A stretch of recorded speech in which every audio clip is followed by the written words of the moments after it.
So today we are going to make jawar roti or bhakri. So for bhakri we would need jawar flour. I have taken 3/4 cup of jawar flour and I have taken 3/4 cup of water. Now according to the flour the water quantity will always change. It will vary for rice, it will vary for bajra. So accordingly you have to take water. Now I am going to add the water to the vessel and we are going to boil this water. Now let's switch on the gas and keep the water for boiling. Now the water is boiling, let's add little salt. Now let's lower down the flame and add jawar flour. Now let's mix it well and let all the water and flour come together. Now let's switch off the gas and allow the dough to cook further. The steam inside the vessel will allow it to cook further. And now let's close it with lid for next 5 minutes.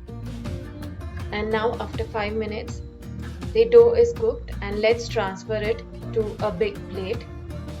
The dough is still warm and we have to knead the dough when it's warm, but not very warm, but we should be able to handle it. As the dough is very warm, we need to sprinkle some water so that it cools down a little and helps us in kneading the dough. We need to knead the dough very gently and we need to press it with our palms so that it becomes soft in consistency. More softer the dough, better the roti. So whenever needed, we need to sprinkle some water, so which allows us to make the dough little softer. See that the dough becomes very soft and little bit sticky. Dough is binded well and our dough is ready. So we would knead it a little further so that it becomes extremely soft.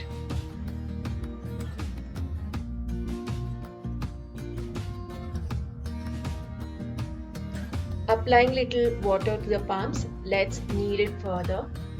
When we knead it in this way, even after 2 hours, we are able to roll the rotis. This helps to keep the dough soft even after 2 hours. Now let's cover this dough. We have kept the tawa on low flame as the iron tawa takes longer time to heat. So we have kept it before we start rolling our bhakri. I have divided the atta or the dough into 3 parts and now we are going to start rolling the rotis.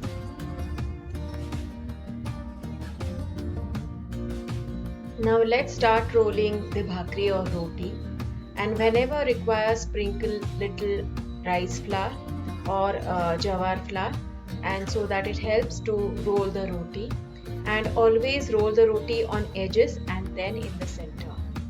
This will help the dough to spread evenly on all the sides. So always first roll on the edges and then in the center.